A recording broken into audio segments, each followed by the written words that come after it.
오늘 우리에게 허락된 말씀은 신약성경 요한복음 3장 29절부터 30절까지 말씀입니다. 요한복음 3장 29절 30절 말씀 봉독해 드리겠습니다. 신부를 취하는 자는 신랑이나 서서 신랑의 음성을 듣는 친구가 크게 기뻐하나니 나는 이러한 기쁨으로 충만하였노라. 그는 흥하여야 하겠고 나는 쇠하여야 하리라 하니라. 아멘. 인간의 자발적 인식이 아닌 지금 말씀하시는 하나님 현존 앞에 다시 불러주셔서 감사합니다. 보편적 우상 숭배로서의 증언이 아니라 하나님께서 친히 하신 말씀만 증언되게 해주십시오. 인간이 상정하는 위대성이 아니라 하나님의 현실이 증명되게 해주십시오. 하나님 존재의 완전성을 더 세밀하게 인식하며 그렇게 함으로써 하나님을 더 높이는 말씀 되게 해주십시오. 인간의 사고와 무관하게 존재하는 하나님 말씀은 개념 분석을 통해 대답되어질 수 없음을 압니다. 분석적 도출이 아닌 하나님 말씀의 선언이게 해주십시오. 피조물을 하나님 위에 두는 사고가 철저히 배격되며 하나님보다 더 위대한 것이 있을 수 없다는 사실이 거듭 확인되는 말씀이게 해주십시오. 증명할 수 없는 하나님을 증명하려는 어리석음이 아니라 성경이 진술하는 하나님을 우리 안에 더욱 견고히 하는 말씀 되게 해주시옵기를 우리 주 예수 그리스도 이름으로 기도하옵나이다. 아멘. 오늘 본문은 요한복음에 기록된 세례 요한의 마지막 말인데 예수 그리스도를 교회의 위대한 신랑으로 그리고 교회를 그리스도의 신부로 그렇게 언급합니다. 이런 관점은 신구약 성경 전체를 통해 흐르는 일관된 관점입니다. 신부를 취하는 자는 신랑이나 서서 신랑의 음성을 듣는 친구가 크게 기뻐하나니 나는 이러한 기쁨으로 충만하였노라. 이 말씀은 인류구원의 위대한 드라마에 있어서 세례 요한이 담당한 중요한 역할을 보여줍니다. 세례 요한의 이 말씀은 유대 결혼 풍속을 따라서 결혼 의식을 주관하고 신부를 남편에게 인도하는 소시벤으로 세례 요한이 자신을 소개하고 있는 겁니다. 소시벤이라는 말은 원래 히브리어로 신랑 친구라 그 말입니다. 우리나라 말로 얘기를 하면 중매쟁이 정도 되는 거죠. 소시벤은 당시 혼례에서 독특한 위치를 차지했는데 그는 신부와 신랑의 대변자로 행동을 했습니다. 그래서 청첩장도 만들고 혼인잔치를 주관하기도 했습니다. 그런데 그에게 가장 중요한 임무 중 하나는 신부방을 지키다가 안전하게 신부를 신랑에게 인도하는 겁니다. 그것이 소시벤의 가장 중요한 역할입니다. 만일 그가 그 역할을 소홀히 해서 신부를 엉뚱한 사람에게 내어주면 그 혼인잔치는 무산이 되고 맙니다. 신부를 신랑에게 무사히 넘겨주기 위해 소시벤은 어둠 속에서 오랜 시간 서성입니다. 그러다가 어둠 속에서 신랑의 목소리를 들으면 굉장히 기뻐하죠. 왜 그런가 하면 자신의 임무를 무사히 완수했다는 안도감 때문에 기뻐하는 겁니다. 소시벤은 신부를 신랑에게 내어주면서 자신이 아쉬워하는 법은 없습니다. 자기가 보기에 신부가 아무리 아리따워 보여도 그 신부를 향한 흑심을 품지 않습니다. 소시벤은. 왜냐하면 신부는 당연히 약속된 신랑 차지해야 하기 때문에 그런 거죠. 세례 요한의 사명이 바로 그러했습니다. 그 임무를 완수했다는 안도감에서 세례 요한은 29절 같은 그런 말씀을 한 겁니다. 신부인 이스라엘을 신랑인 예수님과 만나게 한 겁니다. 그 사명이 완수되었을 때 소시베는 얼굴을 드러내지 않고 어둠 속으로 고요히 조용히 사라집니다. 그것이 바로 그의 행복이죠. 신랑이 드러나야 하고 자신은 사라져야 된다는 겁니다. 그래서 그는 흥하여야 하겠고 나는 쉬하여야 하리라. 예수 그리스도는 흥해야 되고 소시변된 세례요한 자신은 쉬어야 된다. 사라져야 된다. 그렇게 얘기를 했던 겁니다. 세례요한의 이 마지막 말은 어쩔 수 없으면서 나오는 그런 포기적인 그런 말이 아니라 완수한 기쁨에서 나오는 아주 충만한 기쁨, 고백, 그런 거였습니다. 이 말씀은 신랑 되시는 예수 그리스도와 신자들이 그리스도와 혼인을 약속함으로 인해 그리스도 안에서 어떤 존재가 되는가에 대해 가르치고 있습니다. 다니엘서에 등장하는 고레스 왕이라는 사람이 있는데 그 고레스 왕 때 한 장군의 아내에 대한 이야기가 바사왕 역대기에 기록된 것이 있습니다. 고레스 왕은 주전 700년 정도 전에 있었던 그런 인물인데요. 거기에 그 장군의 아내는 어쩌다가 반역죄로 고소를 당해서 사형언도를 당하게 된 그런 상황이었습니다. 그 소식을 들은 장군은 모든 것을 던져놓고 왕 앞으로 뛰어가서 왕에게 엎드려 호소를 합니다. 왕이시여, 제 아내의 목숨 대신 저의 목숨을 취해 주십시오. 제 아내 대신 제가 죽겠습니다. 그렇게 왕에게 호소를 했습니다. 이 탄원을 듣고 감동을 받은 고레스 왕은 아내와 남편이 만나도록 해주고 심지어는 아내를 석방시켜줍니다. 풀어줍니다. 그들이 행복하게 걸어나가면서 남편이 아내에게 뭐라고 얘기를 하냐면 왕께서 당신을 용서하실 때 얼마나 자비로운 눈으로 우리를 보셨는지 아시오. 왕의 그 따뜻한 마음을 보셨소. 이렇게 얘기를 합니다. 그러자 아내가 뭐라고 대답을 하는가 하면 저는 왕을 쳐다본 적이 없습니다. 저는 나 대신 죽을 각오가 된 그 사람만 보았을 뿐입니다. 그렇게 얘기를 했다고 합니다. 여기서 아내가 누구입니까? 장군의 아내가 누구입니까? 저와 여러분입니다. 예수 그리스도가 바로 아내 되는 우리 대신 자신을 드린 거죠. 주님은 우리 대신 자신을 드렸을 뿐만 아니라 우리를 위해 실제로 죽으셨습니다. 그렇게 하신 이유가 무엇일까요? 에베소서 5장 27절은 이렇게 대답을 합니다. 자기 앞에 영광스러운 교회로 서고사 티나 주름 잡힌 것이나 이런 것들이 없이 거룩하고 흠이 없게 하리 하심이라. 교회가 누구입니까? 저와 여러분 아닙니까? 저와 여러분이 하나님 앞에 섰을 때 티나 주름 잡힌 것들이 없이 거룩하고 흠이 없게 하시려고 주님께서 십자가에 못 박혀 우리 대신 죽으셨다. 그 말이죠. 우리 눈과 마음과 생각과 영혼이 주님에게만 고정되도록 하기 위해 세례요한은 우리를 주님에게로 인도한 겁니다. 우리의 주님 되시는 예수 그리스도는 누구입니까? 우리에게 신랑이죠. 구약에서 이스라엘의 하나님 여호와는 신랑입니다. 그리고 신약에 와서 우리의 신랑은 예수 그리스도이죠. 바꾸어 말하면 예수 그리스도는 우리에게 하나님이시라 그 말입니다. 출애굽기 34장 14절부터 17절에 하나님은 이스라엘의 신랑이라는 사실을 상징적으로 드러냅니다. 거기에 보면 너는 다른 신에게 절하지 말라. 여호와는 질투라 이름하는 질투의 하나님이니라. 너는 삶과 그 땅의 주민과 언약을 세우지 말지니 이는 그들이 모든 신을 음란하게 섬기며 그들의 신들에게 제물을 드리고 너를 청하면 네가 그 제물을 먹을까 함이며 또 네가 그들의 딸들을 네 아들들의 아내로 삼음으로 그들의 딸들이 그들의 신들을 음란하게 섬기며 네 아들에게 그들의 신들을 음란하게 섬기게 할까 함이니라.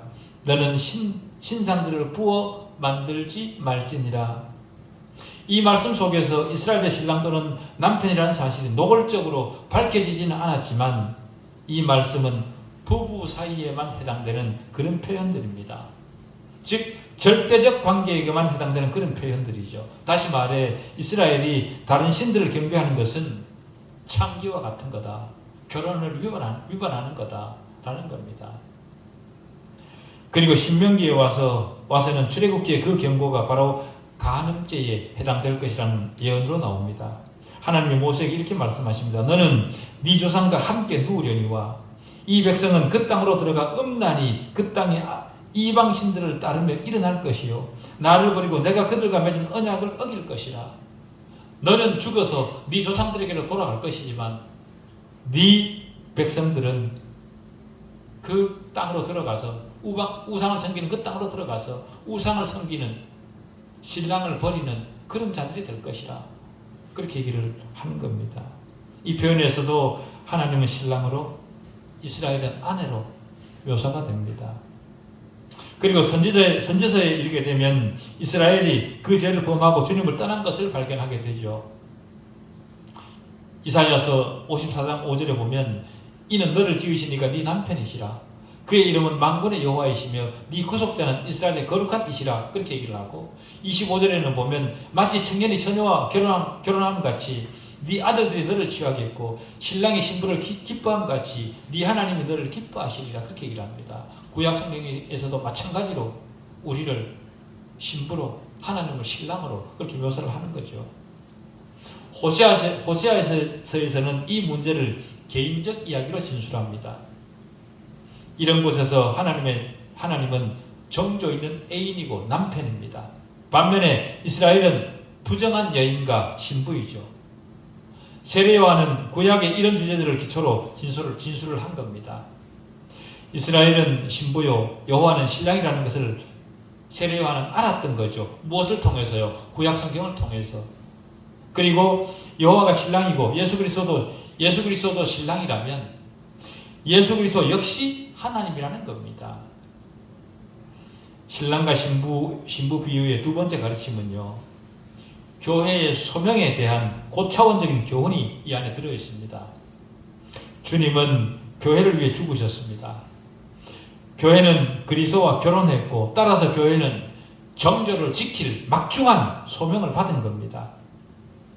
사도 바울은 고린도후서 11장 2절 3절에서 이렇게 얘기를 합니다. 내가 하나님의 열심으로 너희를 위하여 열심을 내노니 내가 너희를 정결한 처녀로 한 남편인 그리스도께 드리려고 중매함이로다. 그러나 나는 뱀이 그 관계로 하와를 미혹한 것 같이 너희 마음이 그리스도를 향하는 진실함과 깨끗함에서 떠나 부패할까 두려워하노라. 이렇게 얘기를 합니다. 그리고 다음 구절에서 그리스도의 신부로 불리워지는 교회가 다른 예수, 다른 영, 다른 복음을 교회의 메시지로 받아들일 때마다 정결치 못한 일이 일어났다는 것을 보여줍니다. 사도 바울이 그렇게 했죠. 이 말은 교회가 정조를 지켜야만 마땅하지만 교회가 정조를 잃고 영적 간음을 범할 수도 있다라는 겁니다. 교회가 성경이 증거하고 있는 주님으로부터 떠나고 예수의 영을 떠나거나 그리스도를 믿음으로 말미암은 구원에서 떠나면 그것은 영적 간음을 하는 겁니다. 이런 경고들이 성경에서 곳곳에서 하고 있음에도 불구하고 교회는 시대마다 다른 예수, 다른 영, 다른 복음을 전하고 있습니다. 그래서 시대마다 영적 간음을 교회가 하고 있죠. 역사적 예수라는 이름으로 그럴듯하게 예수를 다르게 포장하고 그래서 다른 예수를 만들어내고 성경의 명백한 진술보다 사역에 사로잡힌 사람의 환상을 쫓아 다른 영을 추종하고 구원에 있어서 행위와 믿음이 서로 혼합되어 다른 복음으로 드러나도록 시대마다 교회들이 그렇게 해왔습니다. 이런 모든 일은 교회를 안다고 말하는 교회가 저질러 온 오류이고 배도입니다. 교회 안에 이런 오류가 발생하는 주된 이유는요, 하나님의 주권에 대한 확실한 신학이 가르치는 자에게 없기 때문에 그렇습니다. 우리가 입으로는 모든 일은 하나님의 주권에 달려있다 그렇게 말을 합니다. 그러나 그것은 입술의 고백일 뿐 사실은 신앙의 이름으로조차도 내가 흥해야 되는 것이 연약한 인간의 모습이고 이 시대 교회의 모습입니다. 그렇게 함으로써 교회를 오류에 빠뜨리고 스스로 교회를 떠나게 되는, 배도를 하게 되는 그런 영적 간음을 저지르게 되는 겁니다. 우리 인간은 자기가 속한 세계 속에서 내가 중심이 되지 않으면, 자기가 중심이 되지 않으면 못 견뎌합니다. 조금이라도 내가 소외되거나 조금이라도 섭섭한 말을 듣게 되면 못 견뎌하죠. 모든 주권이 나에게 있어야 됩니다. 그러나 하나님을 신앙한다는 우리가 하나님의 주권과 섭리하심과 우리의 위치에 대해 분명하지 못하면요, 우리는 세상에 속한 사람들과 똑같은 모습으로 살아가게 되는 겁니다. 우리는 우리가 속한 세계 속에서 우리가 중심이 아닙니다. 우리는 가장 낮은 자리에 있는 자들입니다. 이런 사실에 대한 분명하고도 확실한 개념을 가지고 있었던 세례 요한은 자신의 위치를 분명히 알고 있었던 거죠. 그래서 신랑에게 신부가 인도되는 것을 확인하면서 기쁨이 충만했다, 그렇게 고백을 합니다. 세례 요한의 이 고백, 즉 기쁨이 충만했다는 이 고백은 다름 아닌 성령이 충만했다, 그 말입니다. 하나님이 성령을 통해 우리에게 충만하게 하시는 것들에는 지혜도 있고 위로도 있고 평안도 있고 기쁨도 있습니다. 하나님께서 성령을 통해 우리 안에 채우시는 이런 충만은 사람으로부터 오는 것과는 완전히 다르죠. 사람이 주는 지혜와 위로와 평안과 기쁨은 일시적이지만 하나님이 주시면 우리의 영원한 중심이 되어 우리를 굳건하게 합니다. 그 어떤 말에도 흔들리지 않게 하는 그런 기초가 되죠. 기독교 신앙을 하면서 가장 든든한 기초가 되어야 될 이런 요소들이 바르게 자리 잡고 있지 못하다 보니 흔들리는 갈대처럼 흔들립니다. 누가 다가와서 조금만 설득력 있는 말로 속삭이면 거기에 혹 미혹당하고 맙니다. 그것이 지금 현재 교인들의 모습 아닙니까? 심지어는 교회 목사들조차도 그렇습니다. 그러나 하나님과 우리의 관계는 절대적 관계라는 사실을, 누군가가 미혹해서 넘어가야 될 그런 사이가, 그런 관계가 아니라는 사실을 분명하게 우리는 기억해야 합니다. 누가 와서 달콤한 말로 미혹한다고 해서 미혹될 그런 것이 아닙니다. 우리가 가진 신앙은, 우리를 지으신 하나님의 창조 원리에는 하나님과 우리 사이에 그 무엇도 끼어들 수 없습니다. 신랑과 신부 사이에 그 무엇도 끼어들 수 없는 것과 같은 거죠. 하나님과 우리 사이의 절대적 관계는 하나님이 정하신 불변의 원칙입니다. 하나님이 정하신 원칙에는 이유를 불문하고 복종해야죠. 그렇게 할 때 우리는 더 행복하고 더 안전합니다. 반대로 우리가 하나님의 율법을 조롱하듯 대하면 갈수록 파멸로 가게 됩니다. 그런 측면은요, 인간 사회에서도 그대로 드러나죠. 혼잡한 삶을 살았던 사람들의 최후를 보십시오. 그들의 최후가 얼마나 부끄러운가. 기독교 신앙에서 신랑과 신부라는 영적 주제는 그리스도의 신성뿐만 아니라 교회와 개인의 결혼, 그 다음에 남녀 간의 성, 이런 영역에서 개인이 취해야 될 행실에 대한 높은 표준을 제시를 합니다. 절대적 관계에 된다는 거죠. 그러나 그뿐만이 아닙니다. 신랑과 신부 이 주제는요, 예수 그리스도의 재림에 대해서도 우리에게 가르쳐 줍니다. 왜냐하면 우리는 지금 예수 그리스도와 약혼한 단계라 우리는 그렇게 말할 수 있습니다. 약혼이지만 세상에서는 파혼할 수 있습니다. 약혼한 상태에서는. 그러나 우리와 하나님과의 약혼은 절대로 파혼할 수 없는 그런 약혼이죠. 그런 약혼을 우리는 하고 있는 겁니다. 주님 하나님과. 그래서 이제 장래 어느 순간이 되면 이 약혼의 기간이 모두 끝나고 어린 양의 혼인잔치가 진행될 것이고, 그때가 되면 우리는 정식으로 주님의 신부로 결혼을 하게 되는 겁니다. 우리는 그날을 기다리고 있는 거죠. 그때가 언제입니까? 재림의 때입니다. 주님께서 다시 오실 그때가 되면 우리의 약혼기간은 끝나고 이제 주님과 정식으로 우리가 주님의 신부가 되어서 결혼을 하게 되는 겁니다. 요한계시록은 그것을 혼인잔치로 그렇게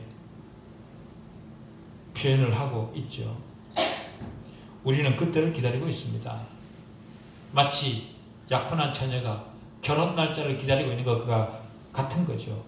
그렇기 때문에 주님과 약혼관계에 있는 우리도 주님께서 재림하셔서 결국 그 혼인잔치가 벌어질 그날을 고대해야 됩니다. 여러분, 주님의 재림을 기다리는 우리는 어떻게 살아야 되겠습니까? 내일 모레이면 주님이 다시 오실 겁니다. 그날을 바라보는 우리, 내가 그 사실을 고백한다 그렇게 말하는 그런 우리가 무엇을 바라보고 어떻게 살아야 되겠습니까? 거기에 대해 히브리서 12장 2절은 이렇게 대답을 합니다. 믿음의 주요 또 온전하게 하시는 이인 예수를 바라보자. 그는 그 앞에 있는 기쁨을 위하여 십자가를 참으사 부끄러움을 개의치 아니하시더니 하나님 보호자 우편에 앉으셨느니라.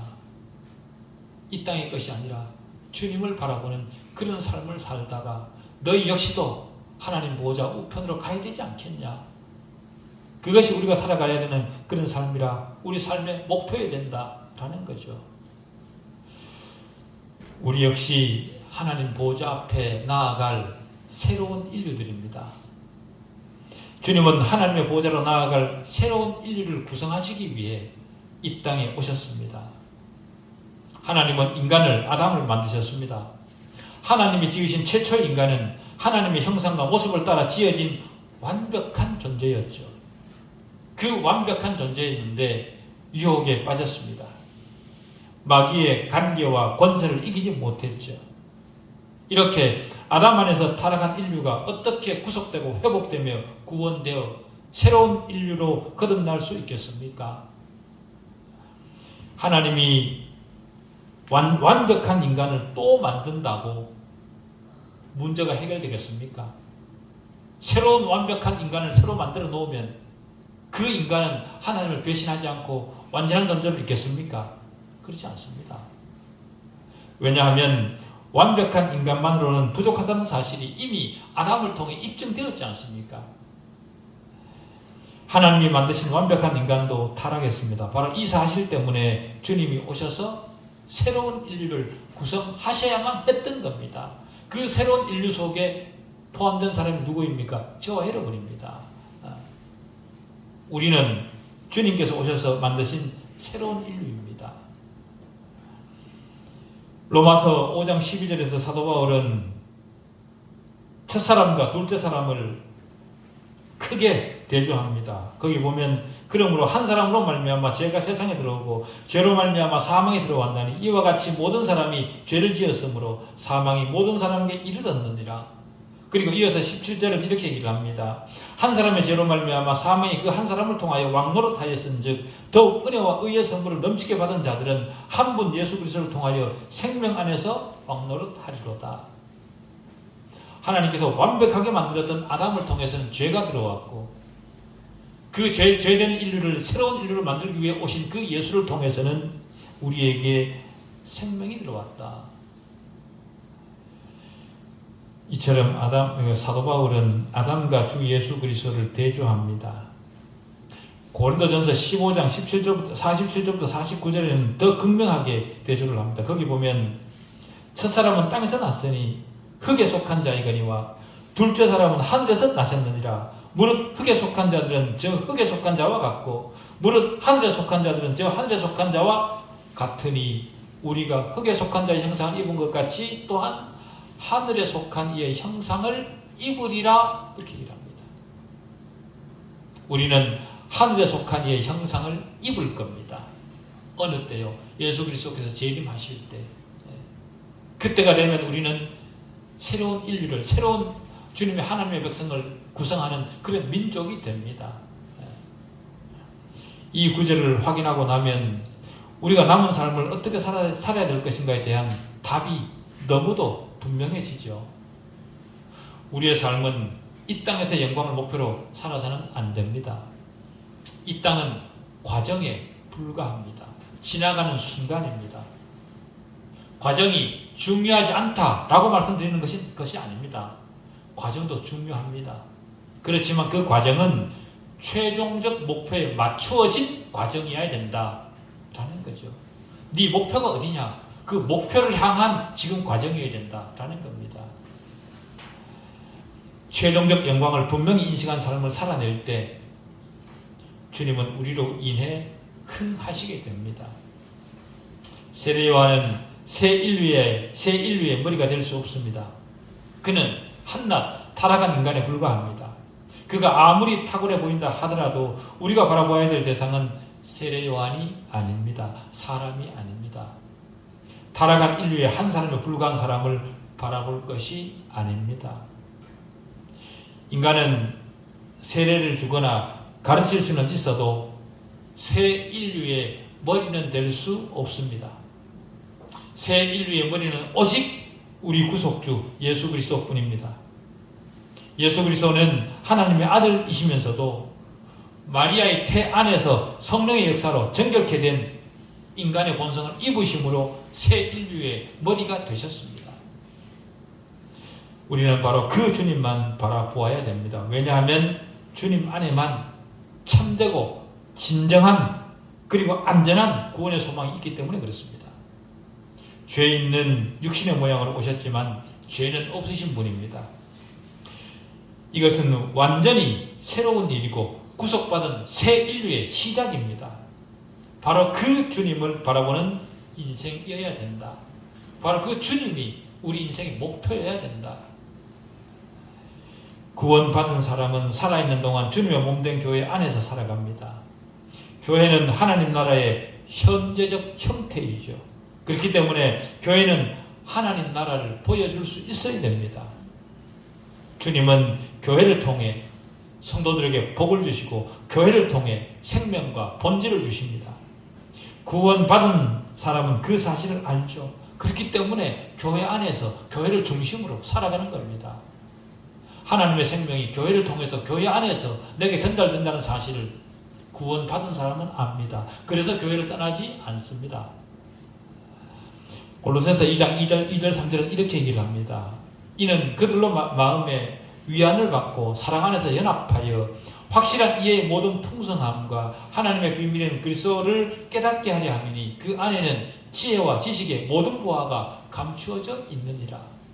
우리에게 필요한 모든 지혜와 지식의 모든 보화가 하나님의 진리 안에 교회 안에 있습니다. 그렇기 때문에 그리스도인은 교회를 떠나지 못합니다. 고린도전서 1장 30절도 보십시오. 거기 이렇게 얘기를 합니다. 너희는 하나님으로부터 나서 그리스도 예수 안에 있고 예수는 하나님으로부터 나와서 우리에게 지혜와 의로움과 거룩함과 구원함이 되셨느니라. 그렇게 얘기를 합니다. 주님 안에 저와 여러분이 찾는 모든 것이 있습니다.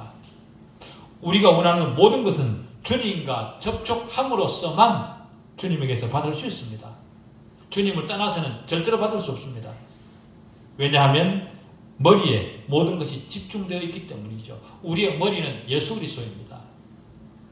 주님은 우리의 머리가 되십니다. 머리는 빛과 활동과 힘의 중심 기관이죠. 머리가 없으면, 뇌가 없으면 몸은 아무것도 하지 못합니다. 그러나 우리에게 머리가 되시는 예수 그리스도는 현재 우리 안에 왕성하게 살아계십니다. 그래서 우리에게 필요한 모든 것을 제공하고 계시죠. 이 사실을 알지 못하면 세상의 어떠함 때문에, 세상의 변화 때문에 우리는 거기에 져서 무기력하게 살 수밖에 없게 되는 그런 존재가 되는 겁니다. 주님 안에 필요한 모든 것이 다 있다는 사실을 알지 못하고 자기 자신을 쳐다보며 연민에 빠지는 것은요, 어리석은 일입니다. 구원받지 못한 사람의 행동이죠. 그런 사람들은 끊임없이 자기 자신만 바라봅니다. 자기 안에서 헤어나지는 못합니다. 그 자기 자신의 이기심으로부터 벗어나지는 못합니다. 그런 사람들이 바로 구원받지 못한 사람들의 특징입니다.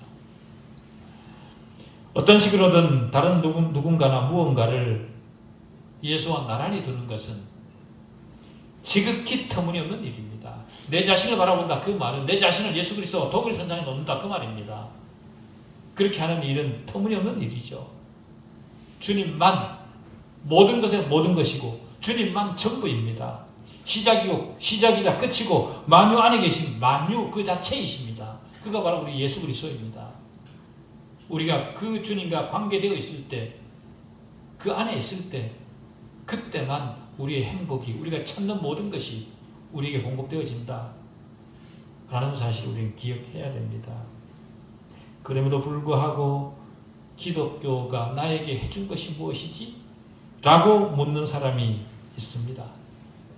그들이 그런 질문을 하는 이유는 측량할 수 없는 그리스도의 풍성함을 알지 못하기 때문에 주님이 내게 주시는 그 풍성함의 큰 요소들이 무엇인지를 알지 못하기 때문에 그런 반문을 하는 거죠. 주님은 저와 여러분을 위해 친히 십자가에 달리셔서 우리 죄를 해결해 주셨습니다. 그런데도 한 일이 없다고요? 그럼 말이 안 되죠. 이 주님께서 내 죄를 해결해 주신 이 사실만 하더라도 주님은 나에게 엄청난 일을 해주신 겁니다. 그리스도 안에 있는 자로서 신랑 되신 예수 그리스도에 대해 더 많이 더 자세히 알아갈 수 있는 그런 우리의 남은 시간이기를 바랍니다. 기도하시겠습니다.